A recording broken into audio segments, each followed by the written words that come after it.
आपको ये जो क्यूब दिख रहा है, ये पूरी दुनिया का गोल्ड है। बस दुनिया में इतना ही गोल्ड है। आप इस तरह से समझो कि एक 4 मंजिल की बिल्डिंग बना दो या फिर 22 मीटर की बिल्डिंग बना दो, बस इतना ही गोल्ड पूरी दुनिया के पास है।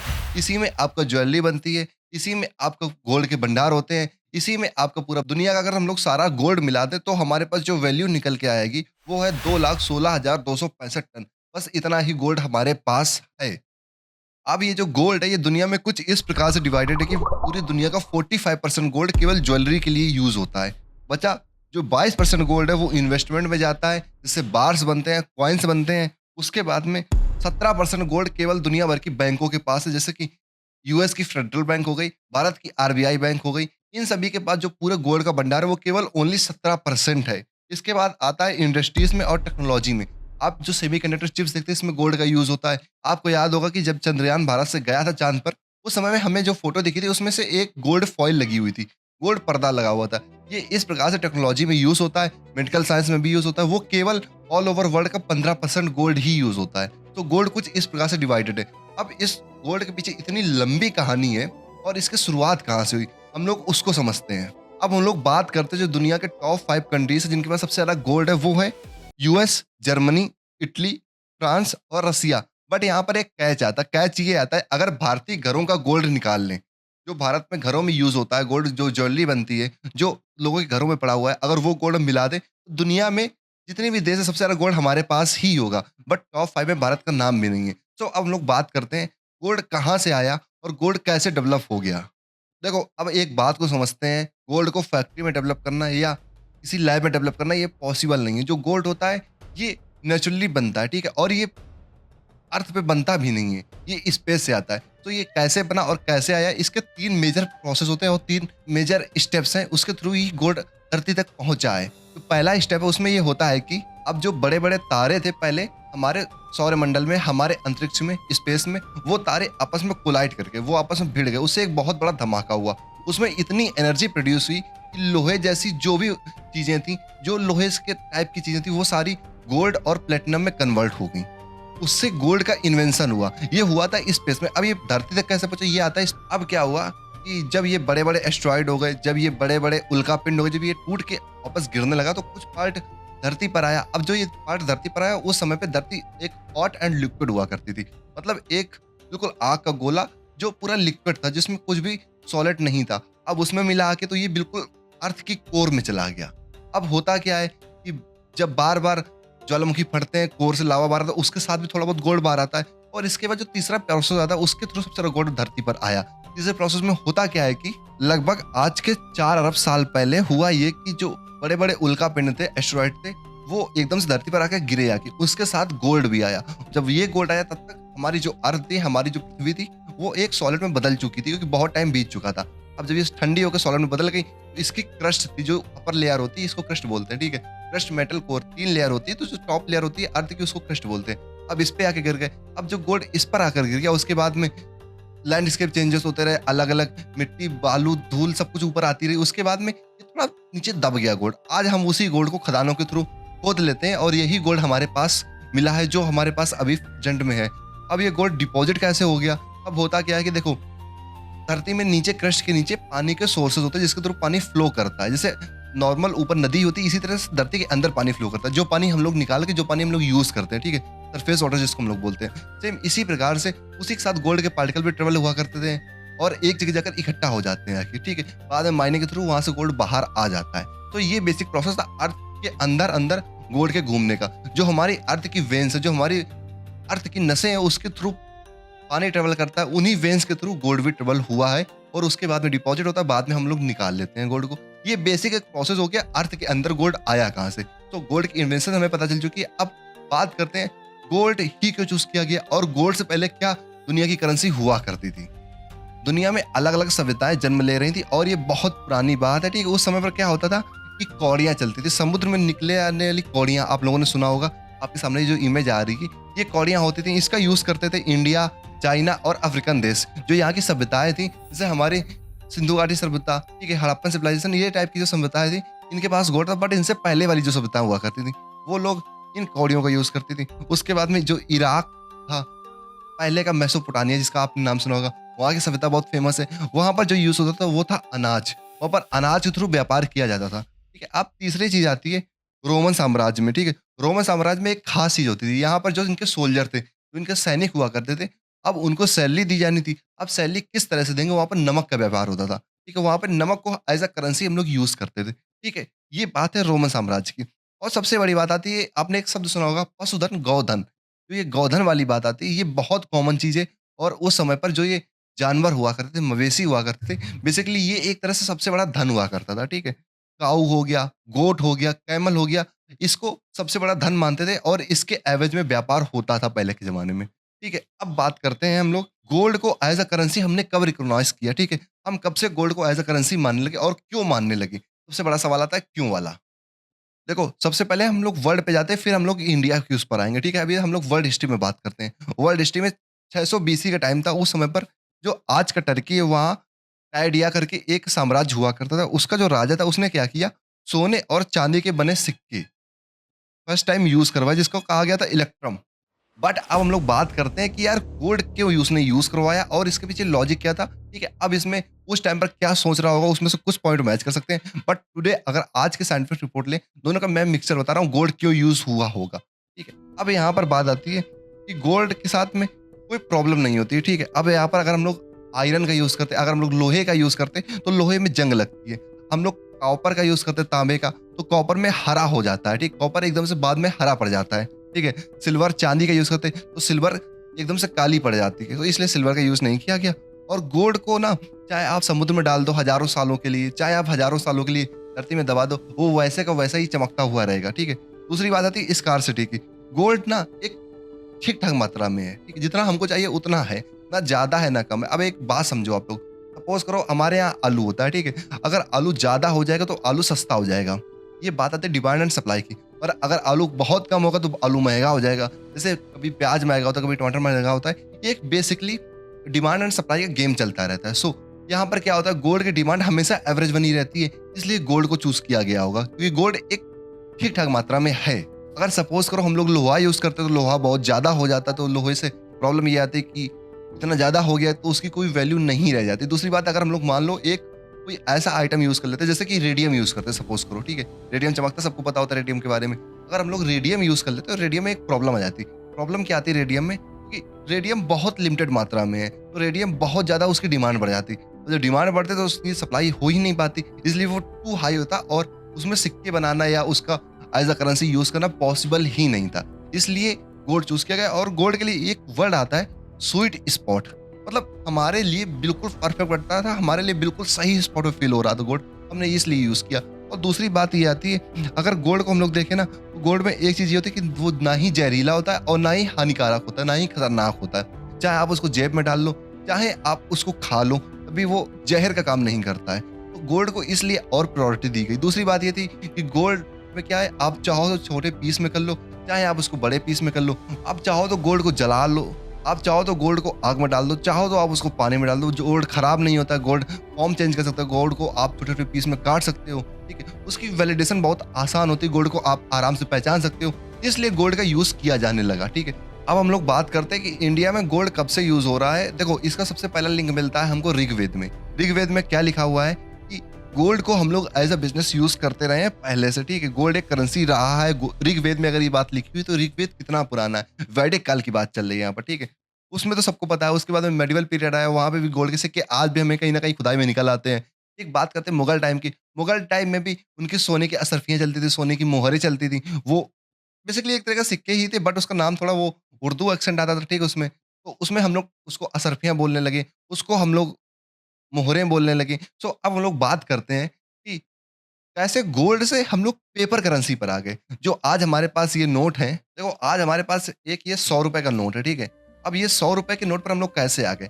हमें तो गोल्ड से बिज़नेस करना था। भाई इस पेपर की क्या वैल्यू है? हम लोग इसकी बात करने वाले, इसमें ट्रांसफ़ॉर्म कैसे हुआ और हम लोग गोल्ड पर आए कैसे? अब बात इसकी चलती है यहाँ पर। अब गोल्ड से पेपर करेंसी पे हम लोग कैसे आ गए? यहाँ पर बात आती है ईस्ट इंडिया कंपनी की। लगभग 1770 का समय का टाइम था, ठीक है? वहाँ से लेकर 1870 के बीच में होता क्या है, भारत में कुछ प्राइवेट बैंक आते हैं, जैसे bank of Bombay, bank of Bengal, bank of Hindustan. अब ये जो बैंक आते हैं, इन्होंने क्या किया, एक तरह की एक प्रॉमिसरी नोट्स छापा। प्रॉमिसरी नोट का मतलब ये हो सकता है कि एक प्रॉमिस वाला नोट था, जिसका मतलब ये था कि मान लो आपके पास एक इनकी बैंक का 10 रुपए का नोट है, सो आप वो नोट बैंक में लेके जा सकते हो और सेम अमाउंट जो भी उसका कैलकुलेशन थी उस हिसाब से आप उतना गोल्ड उनसे ले सकते हो, उतना सिल्वर उनसे ले सकते हो, मतलब चांदी। तो सोने चांदी को ऐसे बैंक से ले सकते थे, ठीक है। यहाँ तक कोई दिक्कत नहीं, यहाँ पर ठीक है यार, एक तरह से प्रोसेस ये था कि जो बड़े व्यापारी हैं उनके लिए आसान हो गया, ठीक है, क्योंकि गोल्ड आप कितना गोल्ड लेके जाओगे, आप 1 किलो गोल्ड एक साथ थोड़ी लेके जाओगे। उससे प्रॉब्लम ये आ रही थी सोने में चोरियां, ठीक है, घर पे आदमी रखने में डरता था, इसलिए बैंकों का ठीक ठाक काम चलने लगा।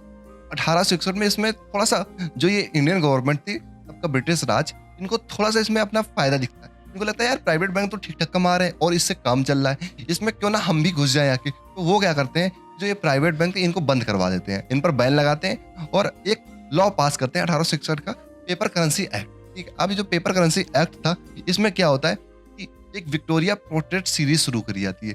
विक्टोरिया पोर्ट्रेट सीरीज का मतलब ये होता है कि एक नोट छापा जाएगा जिस पर जो वहाँ की महारानी विक्टोरिया थी उनकी फोटो लगी होगी। अब ये जब नोट छप जाते हैं उसके बाद में इनको ऑफिशियल इंडिया की करेंसी बनाया जाता है, इनको ऑफिशियली मान्यता दी जाती है, क्योंकि अभी तक जो नोट थे वो प्राइवेट नोट हुआ करते थे।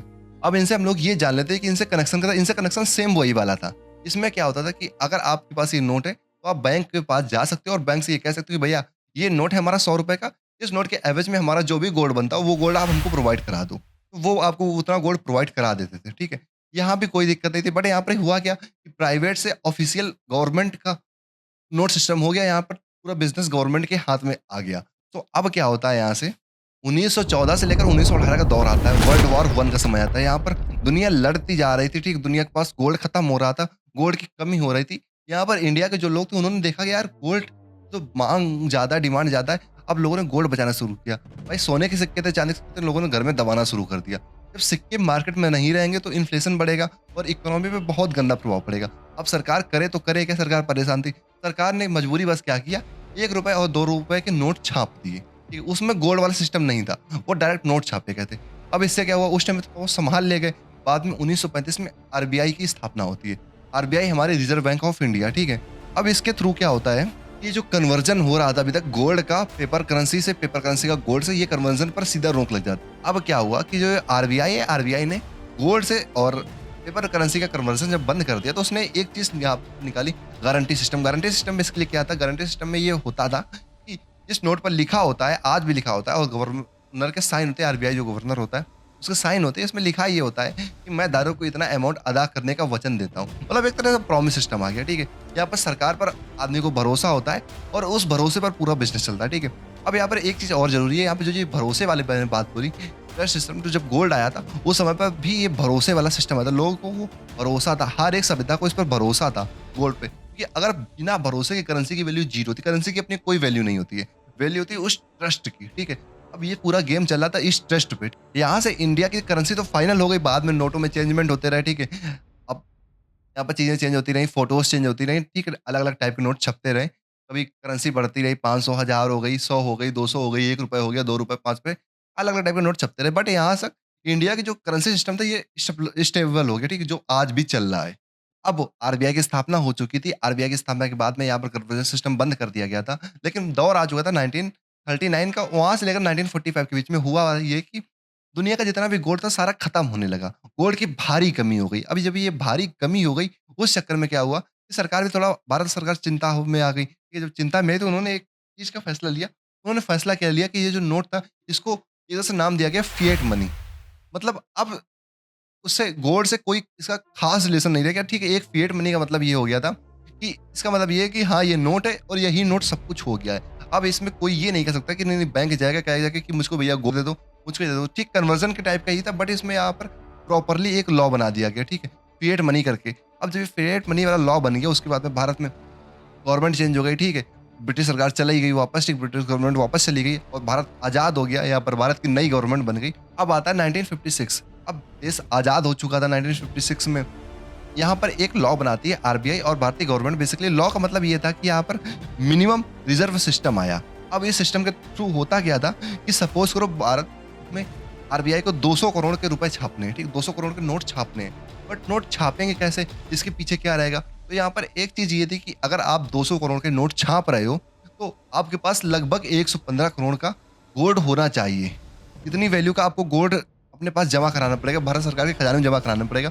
उसके बाद ही आप इतने नोट छाप सकते हो। लेकिन हाँ, ये है कि 115 करोड़ के ऊपर 200 करोड़ आप छाप सकते हो। अगर 200 करोड़ से 1 रुपए भी ज़्यादा होगा तो आपको उस 1 रुपए के बराबर गोल्ड आपको गवर्नमेंट को जमा कराना पड़ेगा। ठीक है? आपके पास जमा होना चाहिए, रिज़र्व में होना चाहिए गोल्ड इतना, है ना? अब इससे क्या होता है कि इससे एक चीज़ समझ में आती है कि हाँ ठीक, गोल्ड और कॉइन को लेकर हमारे पेपर करेंसी को लेकर स्टेबिलिटी आ गई।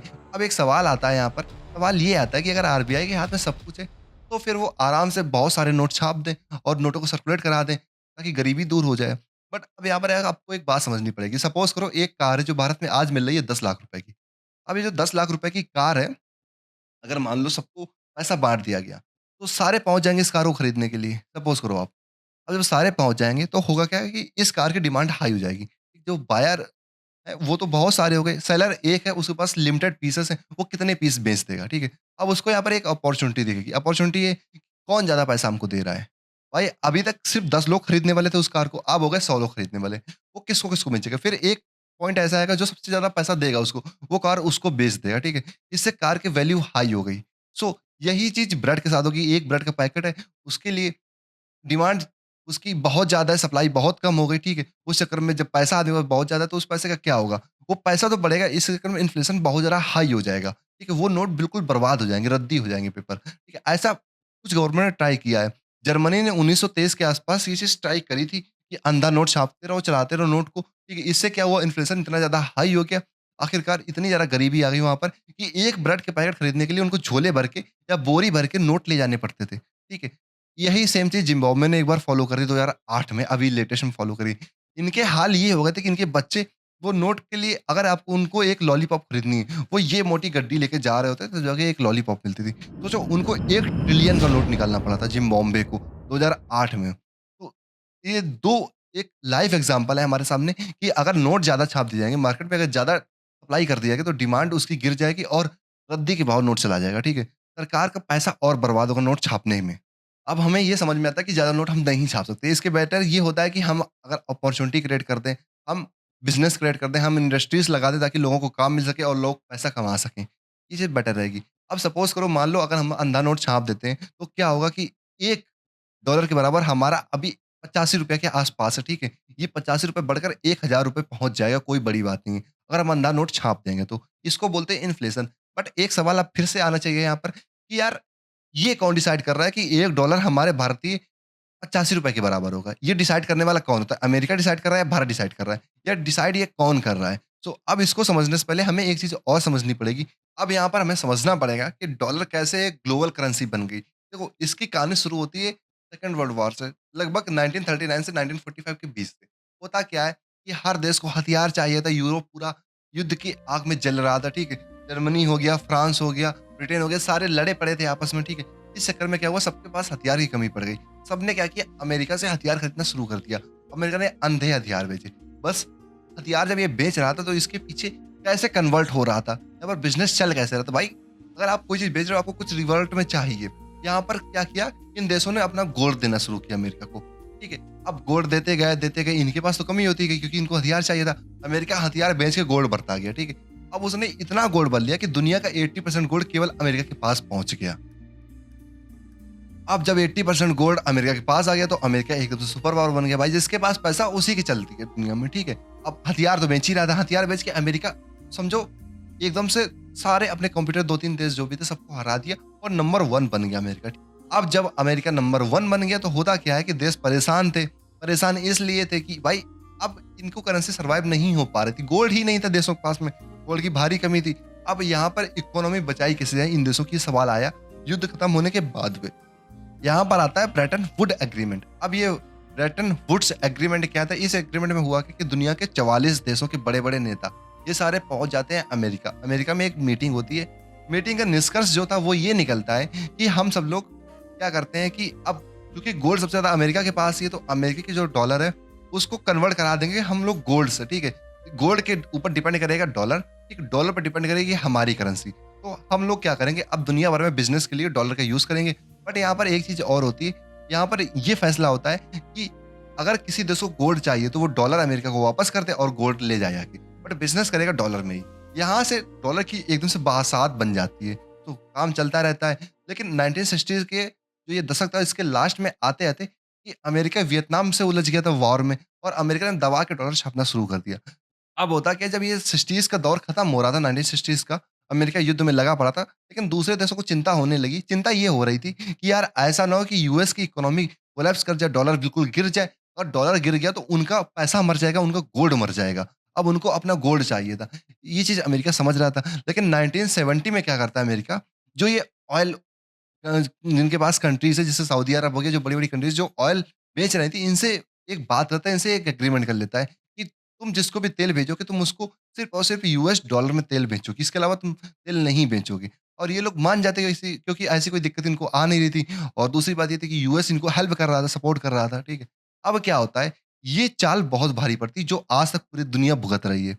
जब ये समझौता हो गया सऊदी अरब का या जो बड़े-बड़े ऑयल इनके पास है वो नेशंस का अमेरिका से। अब होता क्या है 1971 में फ्रांस क्या करता है, फ्रांस अपनी नेवी की एक शिप भेजता है, ठीक है? पूरा कॉन्वॉय जाता है और एक शिप भर के वो डॉलर भेजता है। कहता है हमारा गोल्ड हमको वापस करो। अब जब फ्रांस माँगता है 2-4 देश और पहुँच जाते हैं। अमेरिका को लगता है यार ये कि हमने अंधा डॉलर छाप दिया, हम इतना गोल्ड देंगे कहाँ से भाई? पूरी दुनिया अगर हमसे गोल्ड माँगेगी तो हमारे पास तो गोल्ड बचा ही नहीं है, क्योंकि हम फर्जी डॉलर छाप के बैठे हुए हैं। इस चक्कर में वो क्या होता है कि जो वहाँ के रिचर्ड निक्सन करके एक राष्ट्रपति हुआ करते थे उस दौर में 1971 में। अब वो क्या करते हैं रिचर्ड निक्सन, वो एक निक्सन शॉक देते हैं। शॉक ये था कि वो एकदम से बोल देते हैं कि भैया हम डॉलर को और गोल्ड को अलग कर रहे हैं। आज के बाद हम किसी भी कंट्री को डॉलर के बदले गोल्ड नहीं देंगे। जब ये बात बोल देते हैं तो पूरी दुनिया सत्ते में आती है। लेकिन समस्या ये थी कि मजबूरी बन चुका था डॉलर कि भाई ऑयल खरीदना है हमें डॉलर्स से ही थ्रू खरीदना पड़ेगा और करेंसी कोई दूसरी है नहीं जिसके सहारे हम अपनी इकोनॉमी को सर्वाइव करा सकें। तो अल्टीमेट हुआ ये, इसका परिणाम ये निकला कि आज तक डॉलर एक ग्लोबल करेंसी बन चुका है, ठीक है? हाँ, ये बात सही है कि इसने बहुत देशों की इकोनॉमी बचाई है। दूसरी बात ये है कि जब ये ब्रेटन वुड्स करके समझौता हुआ था, एग्रीमेंट हुआ था, उस दौरान 2 चीज़ें बनी थी। एक वर्ल्ड बैंक बना था, एक आईएमएफ बना था। आईएमएफ और वर्ल्ड बैंक का काम ये है कि कोई देश की अगर इकोनॉमी डूब रही होती, ये उसको बचाता है। बट इसकी जो मेजर डिपेंडेंसी है वो डॉलर पे ही है। क्योंकि ये दोनों चीज़ें अमेरिका की बनाई हुई हैं और ये डॉलर पे ही वर्क करती हैं। अगर पाकिस्तान को सपोज़ करो, बार-बार आप सुनते हो कि आईएमएफ से फंड मिल रहा है, वर्ल्ड बैंक से फंड मिल रहा है, ये डॉलर में ही तो आ रहा है। सो ये कहानी है डॉलर की और ये कहानी वर्ल्ड बैंक आईएमएफ की है। सो अब हम लोग बात करते हैं कि भारतीय करेंसी कैसे डिपेंड कर रही है और ये कौन डिसाइड कर रहा है कि 1 डॉलर इक्वल टू 85 रुपीज़ होगा। देखो एक बात समझो आप, अब आप एक एग्जांपल के ज़रिए समझो कि कैसे डिसाइड होता है। सपोज़ करो आप गए हो एक मेले में, एक फेयर में, ठीक है? अब आप जब उस मेले में गए हो, वहाँ पर एक सिस्टम चल रहा है, सिस्टम ये चल रहा है कि अगर आपको कोई सामान खरीदना है या सपोज़ करो आपको कोई राइड लेनी है झूले की, आपको उसके लिए टिकट लेनी पड़ेगी, ठीक है? अब हम इस टिकट को मान लेते हैं डॉलर, ठीक है? अब यहाँ पर पैसा नहीं चल रहा है, यहाँ पर टिकट चल रही है, ठीक है? जितनी टिकट होंगी आप उस हिसाब से सामान खरीद पाओगे। अब इसके लिए एक कन्वर्जन सेंटर बना हुआ है उसी मेले में, एक छोटी-सी दुकान बनी हुई है, जहाँ से आप टिकट खरीद सकते हो और अपना पैसा देकर टिकट ले सकते हो, ठीक है? एक सिंपल सी दुकान बनी हुई है। अब उस दुकान पे भीड़ लगी हुई है। वहाँ पर क्या चल रहा है कि सबको टिकट खरीदनी है, सबको सामान खरीदना है। सो होता क्या है कि वो कहता है भैया कितना पैसा दोगे आप? तो वहाँ डिसाइड होता है कि कितना रुपए देना पड़ेगा और कितने डॉलर हमको मिलेंगे। वहाँ से ये डिसाइड होता है कि ₹85 का 1 टिकट पड़ेगी, $1 पड़ेगा जाके, ठीक है?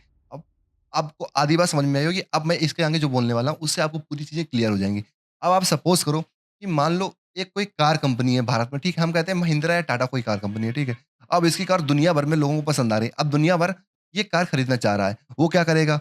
वो कहेगा कि भैया हमको इंडियन रूपी चाहिए क्योंकि महिंद्रा तो कह रहा है कि भैया हम इंडियन रूपी में ही कार आपको देंगे। सो उस चक्कर में हमारे रुपए की डिमांड एकदम से हाई हो जाएगी, जंप हाई मारेगी, ठीक है?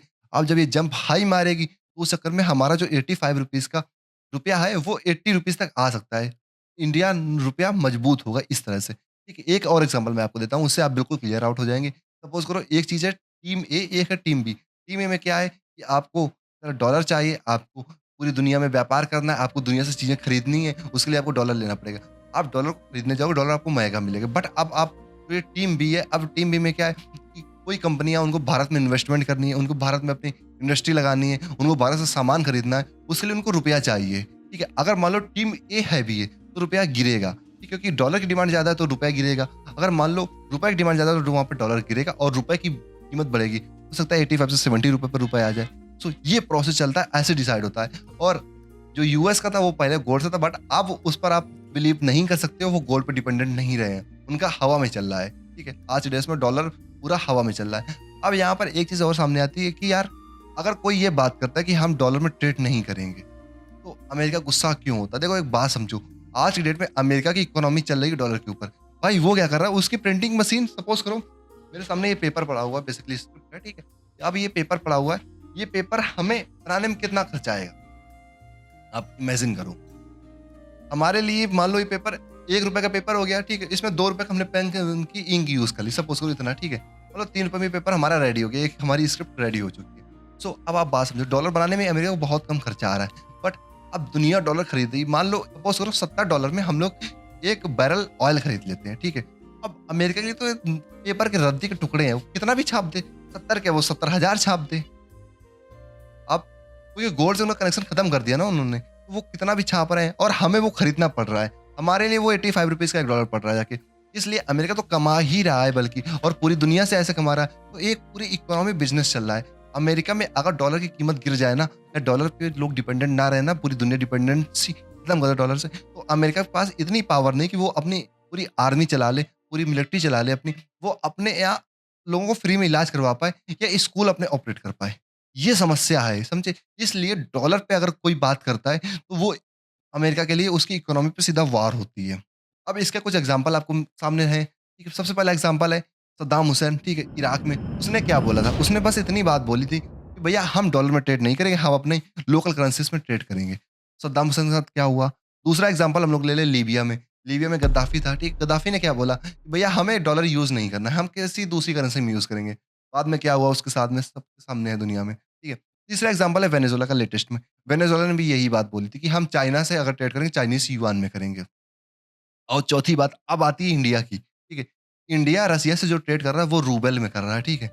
वो इंडियन रुपीस में और रूबल में चल रहा है। इस चक्कर में सियाया हुआ है अमेरिका।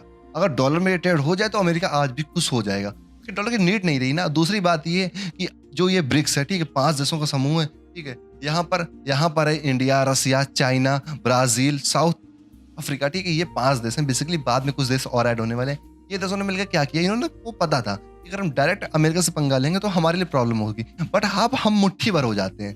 हम 5-6 देश मिलकर अमेरिका को इससे पंगा लेते हैं, ठीक है? हम ब्रिक्स पर बात करते हैं। ब्रिक्स क्या है? एक करेंसी बनाना चाह रहे हैं। करेंसी का नाम होगा यूनिट, वो किसी कम्युनिटी पे डिपेंड करेगी। जैसे कि डॉलर था गोल्ड पे, ठीक है? इस तरह से हम कोई रेयर अर्थ मटेरियल ले लेंगे, उस पे हम डिपेंड करेंगे। उससे हम अपनी करेंसी को कैलकुलेट कर लेंगे, ठीक है? अब इससे होगा क्या ब्रिक्स से कि अमेरिका से डिपेंडेंसी खत्म होगी। हमें डॉलर की नीड नहीं रहेगी, ठीक है? अमेरिका साइडलाइन होगा, ठीक? सुपर पावर नहीं रहेगा अमेरिका। ब्रिक्स का प्लान ये है बेसिकली, और इस चक्कर में अभी 2026 में एम्बलम लॉन्च हो गया, ठीक है? कमल के फूल का एम्बलम है, आप सबने देखा होगा। और दूसरी बात ये, ब्रिक्स में जो इनकी करेंसी होने वाली है मोस्ट प्रोबेबली उसका नाम होगा यूनिट, उस पे विचार चल रहा है, ठीक है? अब उसको किस करेंसी पे कैसे उसको मैनेज करते हैं, ये देखने वाली बात होगी। दूसरी बात ये, इस चक्कर में ब्रिक्स के चक्कर में दुनिया भर से खिसियाया हुआ है, ठीक है? पूरा अमेरिका। इस चक्कर में डीप स्टेट हिला हुआ है। फिलहाल कंडीशन ये चल रही है, और बहुत सॉफ्ट तरीके से प्लान किया था कि हाँ, ये कोई बिजनेस ग्रुप है हमारा, बस बेसिक बेसिक सा है। बट ये बात अमेरिका को नहीं पता थी। ब्रिक्स एक खतरनाक प्लान है अमेरिका के लिए, जो किलर साबित हो सकता है। ये दूसरी बात ये आती है जो डिजिटल करेंसी आती है, ठीक है? आपका क्रिप्टो वगैरह आ गए, इनसे भी अमेरिका डरा हुआ है। क्रिप्टो आएंगी तो डॉलर गिरेगा, डॉलर से एक डायरेक्ट बिजनेस रहेगा। दूसरी बात ये है कि यहाँ पर एक चीज और चलती है, स्विफ्ट नेटवर्क। अब सपोज करो, मानते हैं हम ये बात कि मान लो भारत को पैसा भेजना है अमेरिका को, ठीक है? वो ये तो करेगा नहीं कि नहीं नहीं अपने शिप में पूरे डॉलर भर दिए या रुपया भर दिया, जा रहा है पूरा शिप लेकर समुद्र के अंदर से, हफ्ते भर बाद पहुंच रहा है। यहाँ चलता है स्विफ्ट सिस्टम। जैसे आप समझ लो अपना यूपीआई है, हम लोग डायरेक्टली पेमेंट ट्रांसफर करते हैं, कैश देने की जरूरत नहीं पड़ती है। सेम उसी प्रकार से स्विफ्ट सिस्टम काम करता है। अब इसका जो ब्रिक्स है वो एक अपना ब्रिक्स पे करके एक निकाल रहा है, जो यूपीआई पर बेस्ड होगा, यूपीआई की तरह ही उसकी टेक्नोलॉजी होगी, ठीक है? वो भी इसी तरह से काम करेगा। बस इससे आसान ये होगा कि आराम से पेमेंट होती रहेगी। सो देश और जो अमेरिका की तरफ नहीं जाना चाहते उनके लिए एक बेटर ऑप्शन होगा, ठीक है? जैसे आज की डेट में ईरान पे सैंक्शन लगा दिया अमेरिका ने, भैया तो हम डॉलर ही नहीं देंगे, या जो तुमसे बिजनेस करेगा हम उसको डॉलर नहीं देंगे। अल्टीमेट आपको अमेरिका की बात माननी पड़ रही है। बट अगर हमारा ब्रिक्स पे होगा या हमारा ब्रिक्स बन जाएगा, ठीक है? हमारी करेंसी लॉन्च हो जाएगी, उसके बाद में हमें जरूरत ही नहीं है, बाहर में जाओ यार तुम। इसलिए ईरान बोला है हमको ब्रिक्स में ऐड कर लो। ये कहानी है ब्रिक्स की, और ये कहानी थी पूरे गोल्ड वॉर की, जो मैंने एक छोटे से वीडियो में पूरा एक्सप्लेन करने की कोशिश करी है, ठीक है? अब यहाँ पर एक सवाल आता है, क्या ब्रिक्स पूरा अमेरिका खत्म कर देगा? ये सवाल का जवाब मैं आपसे चाहता हूँ। मैंने अपना ओपिनियन आपको शेयर कर दिया, और मेरी आपसे रिक्वेस्ट है कि यार आप अपना ओपिनियन शेयर करना, और अगर हो सके तो आप मेरे वीडियोज़ को, मेरे चैनल को सपोर्ट कर दो। सो मिलते हैं कल किसी नए वीडियो के साथ, तब तक के लिए जय हिंद, जय भारत, जय श्री राम।